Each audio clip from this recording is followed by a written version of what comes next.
Hello. First, I want to commend President Trump and his national security team and our brave and skilled pilots and their crews for a brilliantly executed mission on Saturday night.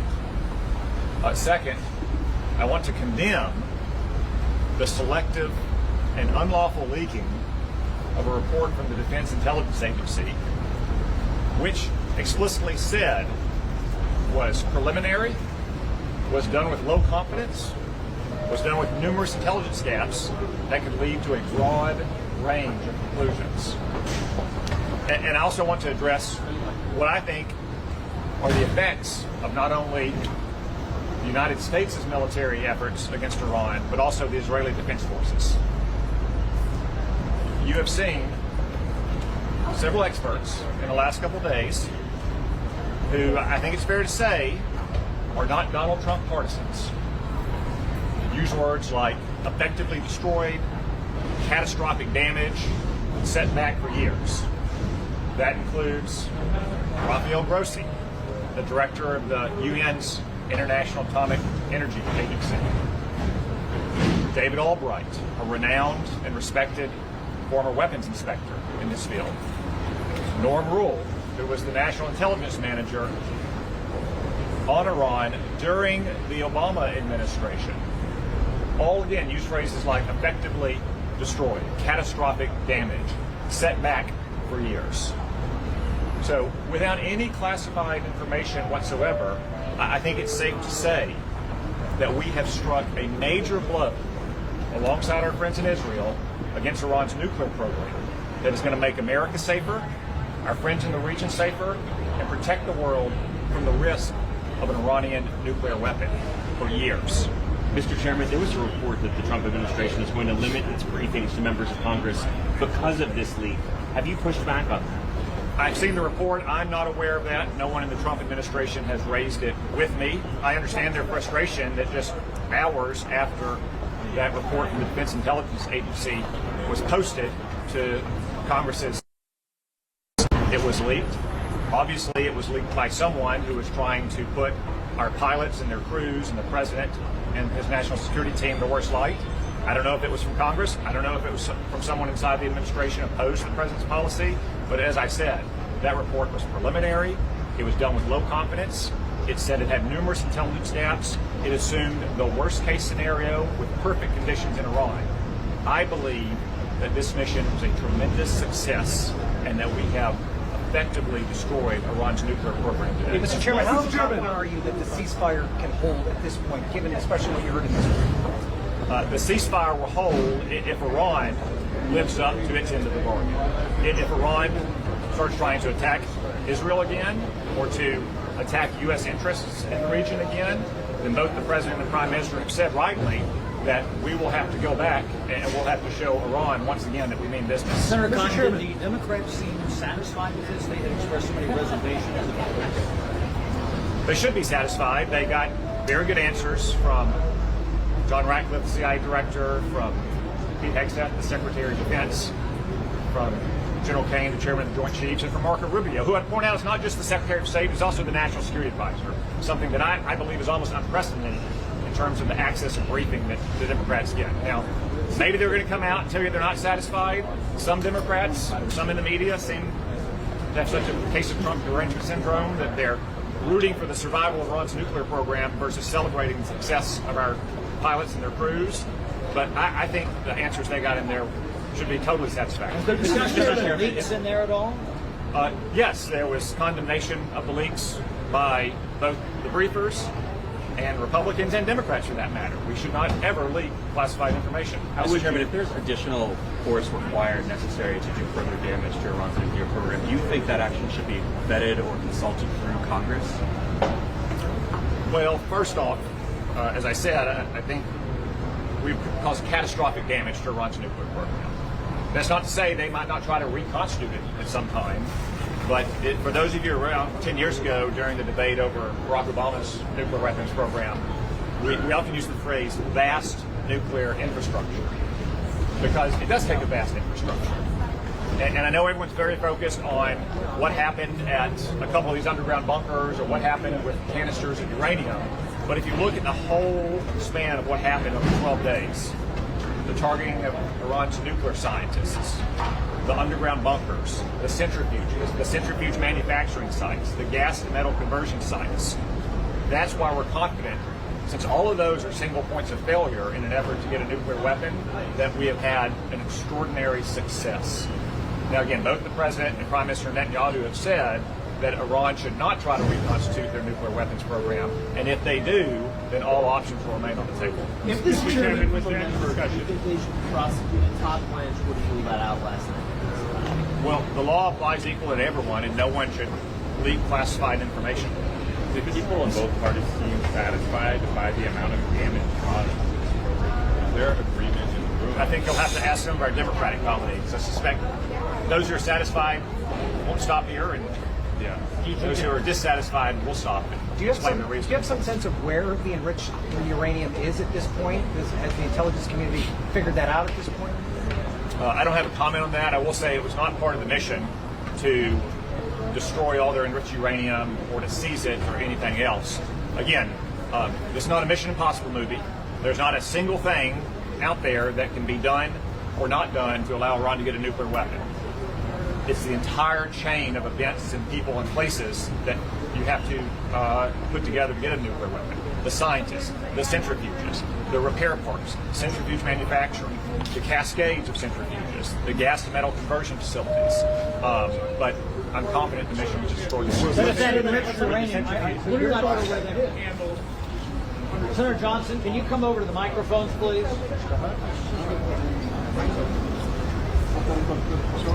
I'd only like to say that it's so nice, it's so comforting to have a competent national security team in place. We heard an excellent briefing down there. I'm not going to give you any details, but I, for one, am comforted by having a president who is decisive, took action to protect America, to protect our ally Israel, and at least for a while take away the threat of a nuclear Iran. So again, it's nice to have a competent team in place. Thank you. Senator, on the bill. On the bill. Where you obviously you're one of the people who raised the most concerns about it. The leadership says this needs to pass by this weekend. Get it on the president's desk by July 4th. Is that the right thing to do? Given the public has not seen this bill, this is still being negotiated behind closed doors. Well, first of all, I haven't seen it. Again, there's nothing wrong with leadership setting deadlines to concentrate our efforts, so we're starting to work hard. So we'll stick around and we'll work hard. I'm going to head over to the White House right now. Our discussions are cordial. We all want to accomplish the same goal. I understand the enormous messes the Biden administration left us. An open border, wars raging, 4 years of an average deficit of $1.9 trillion. These things are not easy to deal with. So it's very difficult to clean up after the Democrats' messes. It's a hard thing to do. We're working cooperatively to do it. If it takes a few more days, a few more weeks, that's not a problem. This is an arbitrary deadline. It's been set to make sure that we do all the hard work, and we're trying to do it. Will you proceed even if the bill is not done? Will you vote to proceed? No, because I haven't seen the bill. I've got to see the bill. I want the conference to be able to discuss the bill. I want us to go through every provision, what the scores are, what we should leave in, what we should leave out. And that shouldn't take that long once we have the full bill, but we need the full bill. Again, what the parliamentarian did was a little bit of a hand grenade, but I've been encouraged by what we heard at lunch. I think we can maybe, I don't want to certainly sour anything with the parliamentarian, but it sounds like we can overcome some of those objections and land in the right place here. I'm hoping that can happen. Are you concerned about the growing cost of the bill, though, given so many things have been ruled out of order by the parliamentarians? Listen, I think there are other areas where we can, return to a reasonable pre-pandemic level spending, which is what I've always been looking at. I realize you can't do it in one single bill. My biggest concern, I don't want this to be a one-and-done bill. It's going to take multiple steps. So that's my main thing, is what can we do as a forcing mechanism to make sure that if we do a budget review panel and we do go line by line and program by program, and literally identify things, if we eliminated programs, hundreds of billions of dollars of spending, nobody even notice. I mean, when you go from $4.4 trillion of spending to $7 trillion, don't tell me there's plenty of savings left. We're trying to do something hard. We're trying to do it pretty fast. It'll take time and we'll need another bite at the apple here. So again, we're working very cooperatively. I appreciate what the White House administration is doing in terms of helping set up a budget review panel to do that line by line, program by program review. Again, I'm looking at what's the forcing mechanism, so if we do the hard work, we actually have another bite of the apple to enact those. How much worse will this make the budget deficit? This bill, if it were to become law, how much worse, in your opinion, will this make the deficit? It kind of all depends. One thing that is intriguing is the tariffs are in place. They haven't sparked inflation. I was with Secretary Besson in his office a couple of days ago, and maybe something we should contemplate, because right now those are somewhat uncertain, held up in the court. Maybe we should actually codify the tariffs. You talk about a revenue source, lower the rates broad in the base that is paid for in part by foreign companies and foreign governments. That's not that bad. So again, I'm not a big fan of tariffs. I think President Trump was probably right on this. This might, well, again, it's not codified right now. If we hit a sticking point, that's maybe not a bad place to go in terms of assuring ourselves we have reduced deficits. Again, I really don't want to fund the deep state, but I also don't want to have these massive deficits. So I'm very open. I'm very flexible. I'm focused about we have to stop mortgaging our kids' future. It's unconscionable. It's wrong what we're doing. And again, I know the president shares that same goal. I think our leaders do as well. So again, to emphasize, Democrats, President Biden left us an enormous mess. Dug the hole far deeper than should have been dug. We're trying to dig out of it. That's how I think. Are you open to overruling the parliamentarians?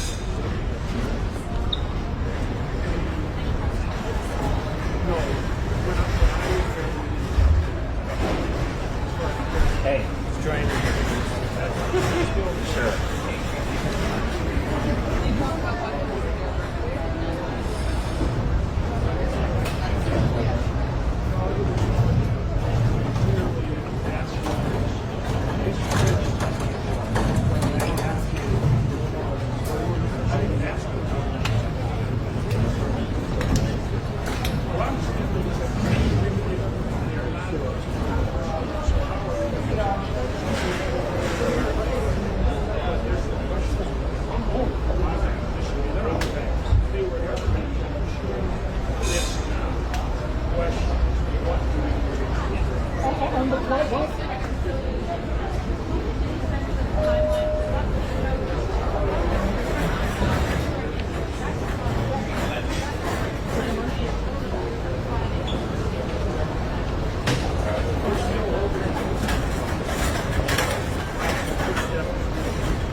I mean,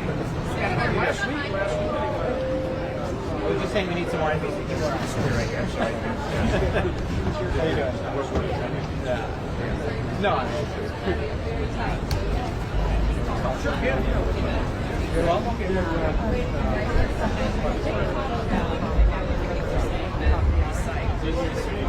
Yeah.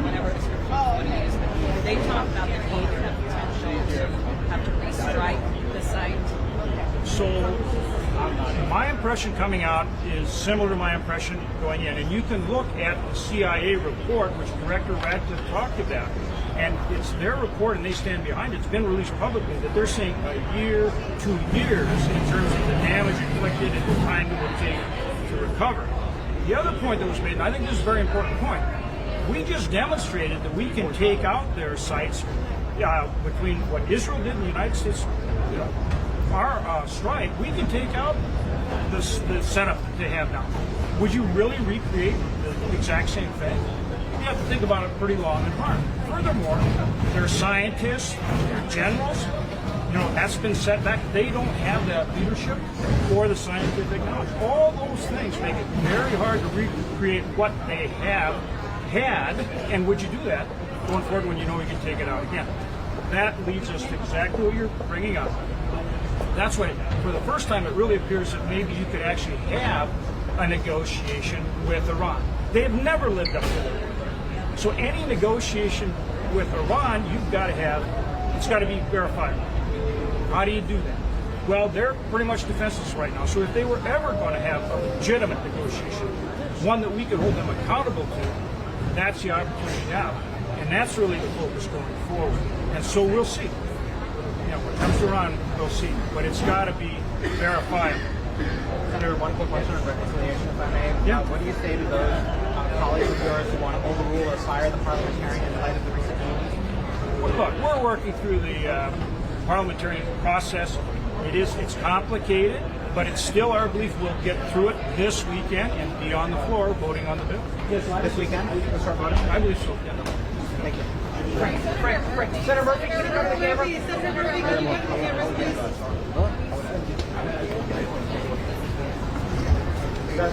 Listen, I appreciate the briefing. This briefing should have happened immediately after these strikes. There's a real question as to why the Director of National Intelligence is not allowed to be in these briefings. That's a question that we should get answered. Listen, to me it still appears that we have only set back the Iranian nuclear program by a handful of months. There's no doubt there was damage done to the program. But the allegations that we have obliterated their program just don't seem to stand up to reason. So obviously I can't share any of the details from this briefing, but I just do not think the president was telling the truth when he said this program was obliterated. There was certainly damage done to the program, but there's still significant remaining capability for the Iranians. Well, the DIA analysis is preliminary, and again, I can only speak to what's been reported openly. But if the Iranians still retain significant enriched material and centrifuge capability, then you can only be setting back the program months, not years. Did the administration have an analysis or an opinion of whether Iran is going to be more motivated or less motivated after the rest of the world? I'm not going to talk about anything from the briefing. I mean, I walk away from that briefing still under the belief that we have not obliterated the program. The president was deliberately misleading the public when he said the program was obliterated. It is certain that there is still significant capability and significant equipment that remain. Knowing what you know now, would you have authorized it? Knowing what you know now, if the president had come to Congress to get approval to authorize this mission, would he have had your vote? No. Ultimately, the only way to truly constrain Iran's nuclear program is diplomacy. You cannot bomb knowledge out of existence. No matter how many scientists you kill, there are still people in Iran who know how to work centrifuges. And if they still have enriched uranium, and they still have the ability to use centrifuges, then you're not setting back the program by years. You're setting back the program by months. The only path forward is diplomacy. And I just have not heard a realistic path from this administration about diplomacy. Of course, all of us would love a diplomatic agreement in which Iran promises to hold no enriched material. But that has not been a reasonable predicate for negotiations in the past, and it is not likely to be a reasonable predicate for negotiations in the future. Ask me that question. That it was obliterated? Was this Senator just said it was set back months. He just said it was set back months, not years. No, I think years. So Operation Midnight Hammer was brilliant, it was bold, it was necessary, it was effective. They blew these places up in a major league way. Major league setback, years, not months. If you don't, and he just said he wouldn't have done it. You know, I like Senator Murphy, but that's absurd. Got a chance to set back the nuclear ambitions of a religious Nazi by years and you don't take it, that's how World War II started. World War III starts. Learn from World War II. You appease religious Nazis, you got to get more religious Nazi behavior. So I think it's absurd that any member of Senate would say, and you got a right to say it, that this wasn't necessary. You're not going to get religious Nazis to give up their nuclear ambitions by talking to them. You have to weaken them. You have to put them on their knees. And will you ever get there through negotiations? I don't know, but I'm willing to try. Obliterated is a good word for me to use. I can tell people in South Carolina, nobody is going to work at these 3 sites anytime soon. They're not going to get into them anytime soon. Their operational capability was obliterated. There's nobody working there tonight. It was highly effective. There's no reason to hit those sites anytime soon. In the coming years, you said it's setback years. Does that mean in the coming years there will need to be more U.S. military action? As long as Iran desires to kill all the Jews and us, you got to put that on the table. So the question for all of us is, that happened, what's next? Negotiations. I don't mind negotiating with the Iranians, but I want to start with a simple proposition. Before I sit down with you to negotiate, will you acknowledge Israel has a right to exist as a Jewish state? You don't have to agree with them, you don't have to like them, you can hate their policies, but will you abandon your stated goal of destroying the Jewish state? If they say no, you should sit at the table. So here's the question for the world right now. What's next? Negotiations. If they want to change their policy of trying to destroy Israel and come after us and purify Islam, what have you accomplished in the long run? You've set them back, but I'm looking to change their behavior. Not invade Iran, not to send American troops on the ground, but to insist that the Ayatollah and his henchmen from this day forward reject the idea that they will destroy Israel no matter what the negotiations hold. Why would you ask the Jewish state, 80 years after the Holocaust, the 80th anniversary was the end of the Nazi regime in May, to sit down with a bunch of people who want to kill you no matter what you do? So I talked to Rubio, I talked to the administration. Try diplomacy, but if you don't get a commitment up front that Iran from this day forward abandons its stated desire to wipe out Israel, if they're not willing to recognize the Jewish state, you're wasting your time. Are you concerned about this report? Murphy was also just critical of the fact that the Director of National Intelligence, Tulsi Gabbard, was not part of this briefing. Does that impact Not at the all. understanding I mean, that everybody listen, has? you know, I tried. Senator Murphy opposed pre-invasion sanctions from Russia. I've never seen any action by this man that would stop a bad guy from doing anything. I begged him to get on a sanctions bill to tell Putin what happens if you invade. That was too provocative. So it doesn't matter what Senator Murphy thinks about me or I think about him. Here's where we're at. The program was obliterated at those 3 sites, but they still have ambitions. I don't know where the 900 pounds of highly enriched uranium exists, but it wasn't part of the target set. Are you concerned that in light of the... It's several years, when the administration is saying it's obliterated, it suggests that they're not able to build a weapon. But you're saying in several years, perhaps they'll be able to. Isn't there that's what I'm saying. They're obliterated today, but you can reconstitute. Isn't the real question, have we obliterated their desire to have a nuclear weapon? As long as they desire one, as long as they want to kill all the Jews, you still have a problem on your hands. I don't want people to think that the site wasn't severely damaged or obliterated. It was. But having said that, I don't want people to think the problem is over, because it's not. They're going to keep trying this as long as they change, until they change their stated goal. Now, will they ever do that? I don't know. There's reporting that the United States, that the Trump administration is planning on briefing Congress less in light of this. Ratcliffe said no one's told him that, no one suggested that. It was a good briefing. I don't know why Gabbard was there, but it was a really to the point that the Director of National Intelligence wasn't there. Are you concerned that President Trump specifically and the administration more broadly are not trusting the advice and counsel they're getting from the intelligence community? I'm fine with her. I wanted Ratcliffe. I don't care who's the Director of National Intelligence. I don't hear from the CIA. They're the ones with the assets. But does President Trump trust the CIA right now? Yeah, I think one of the biggest lack of a better term, winners in this whole deal is Ratcliffe. I mean, the president has high confidence in Ratcliffe. I do too. But I think all of them perform well. But the ultimate question is, let's say it's 2 years. Let's say it's 10 years. Let's say pick a number. The threat still exists as long as Iran, as a nation state, desires to purify Islam, destroy the Jewish state, and come after us. That's what people need to remember. I'm not taking away anything from this operation. I applaud it. I think the people who did it are heroes. But I don't want the American people to think that this is over. It is not over until the regime decides to change their attitude and their behavior. Now, are they weakened? Yes. Can negotiations work? Maybe. They've never been this weak. They've never been on their back heels. So if there's ever a time to get a deal with Iran, it's right now. But here's what I think.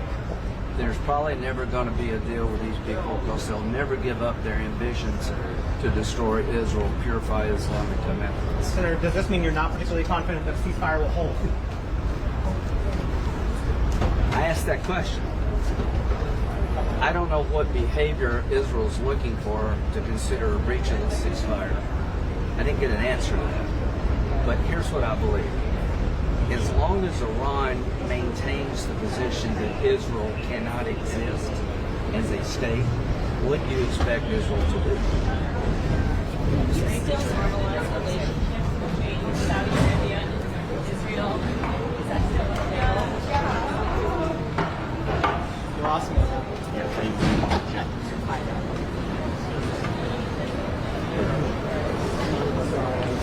Walking fast, so I was stepping back. You guys are slide in here a little bit more.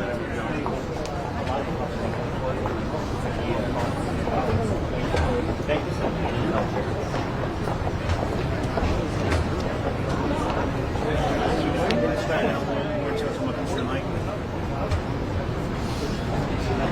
Hey Robert, do you buy from Schindler? No, I do not. Yeah, we have one security secret right here, so. I'm from Gracie right here. Hi Gracie. Is your boss coming?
say, what is your, I guess, assessment of the success of this operation?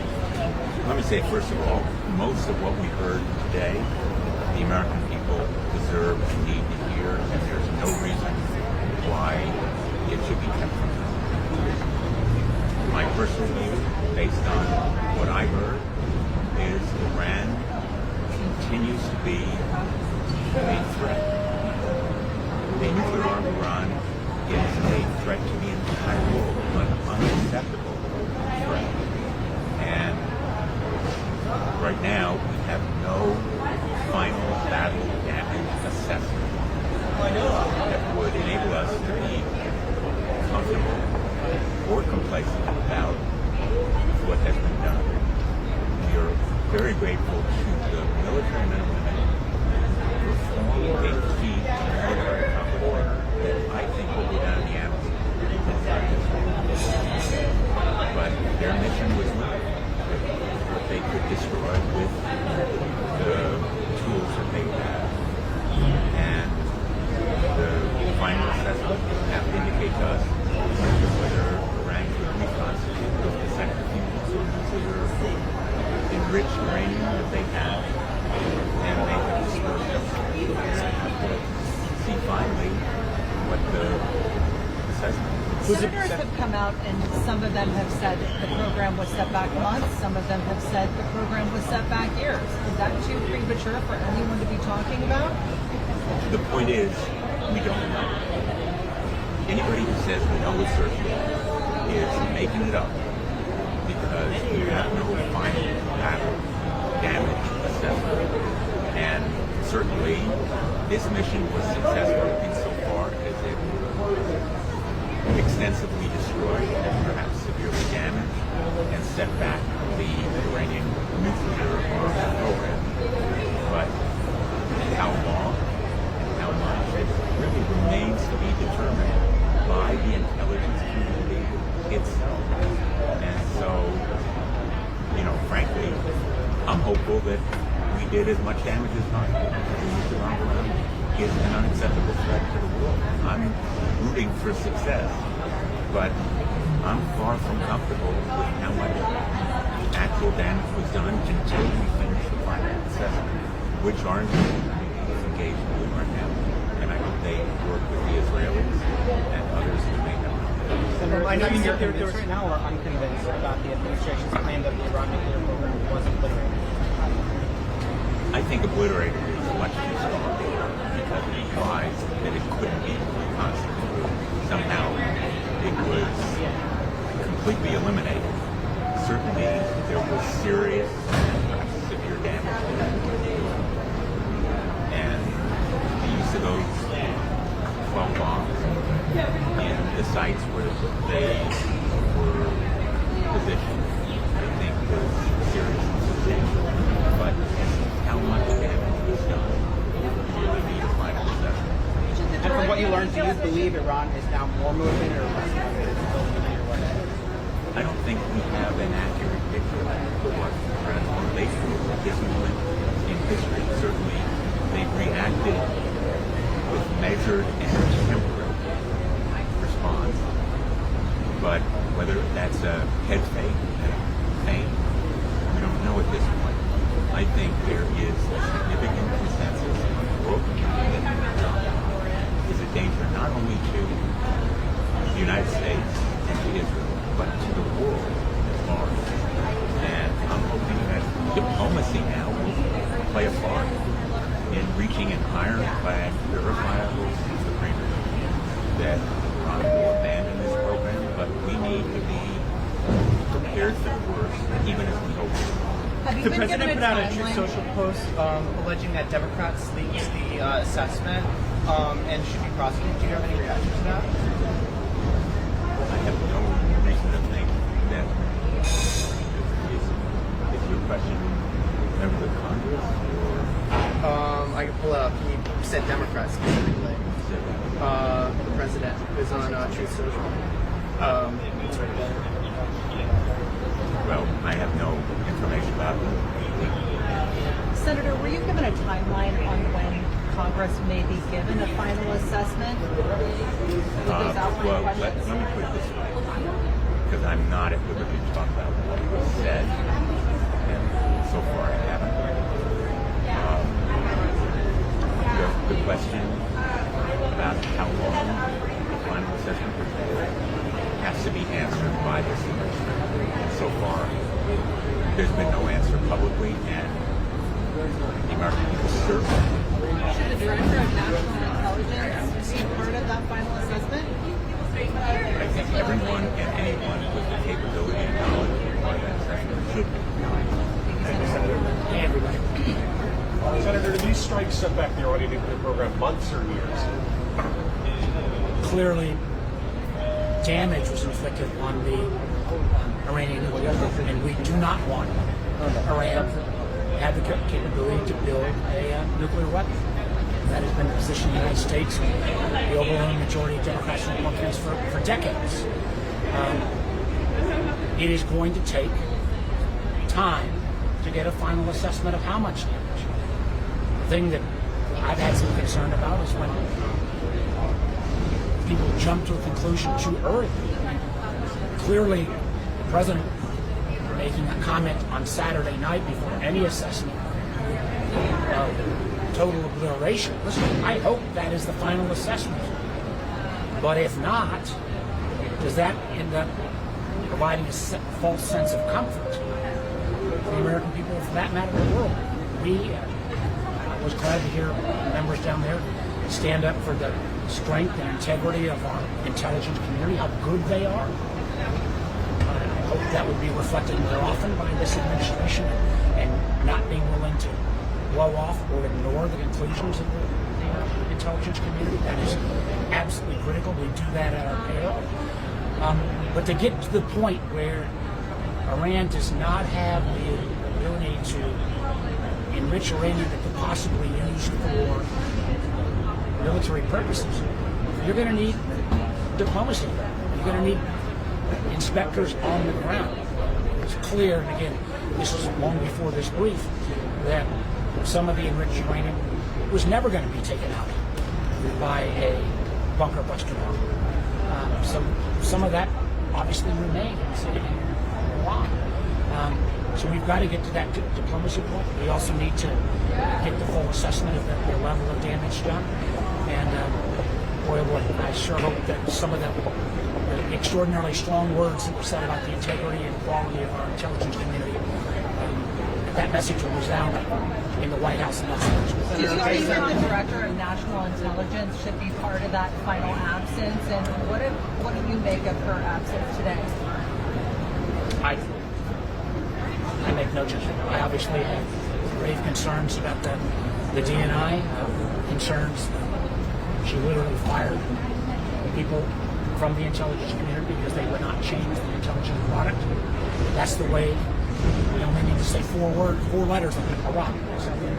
So I was very satisfied with her. Senator, based on what you learned, do you believe Iran is now more motivated or less motivated to build a nuclear weapon?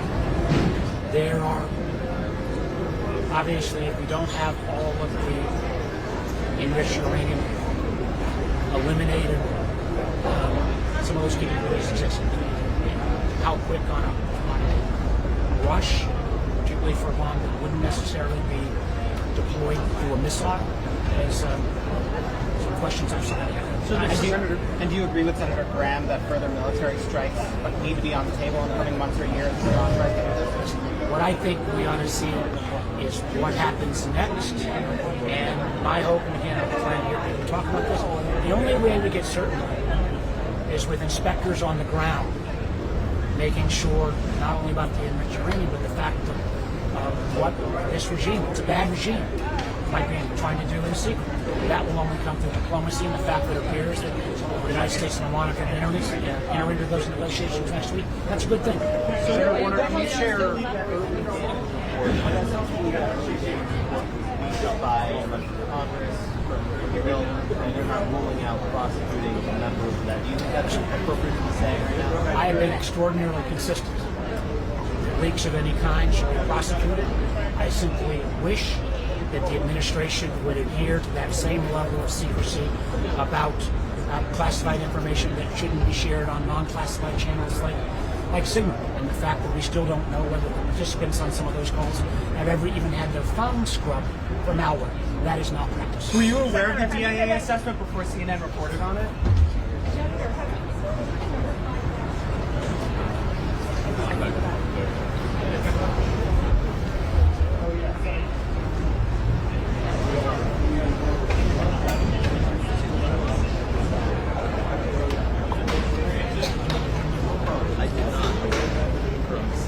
I know, literally. Like, I was gonna fall, but then turn around and I was like, shit. Thank you for watching. When she was at 5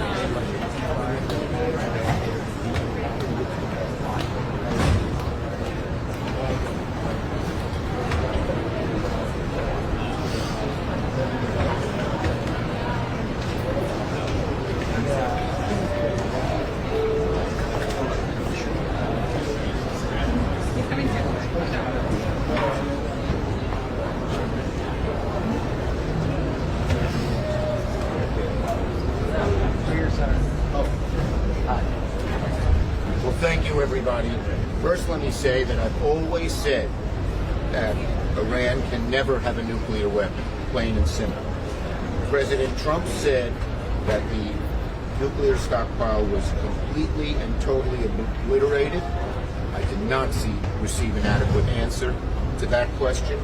What was clear is that there was no coherent strategy, no end game, no plan, no detailed plan on how Iran does not attain a nuclear weapon.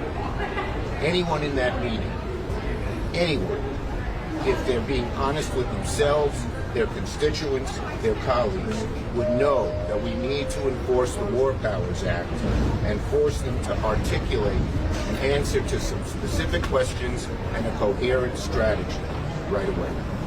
Leader Schumer, did anything you heard in there convince you that this operation was necessary?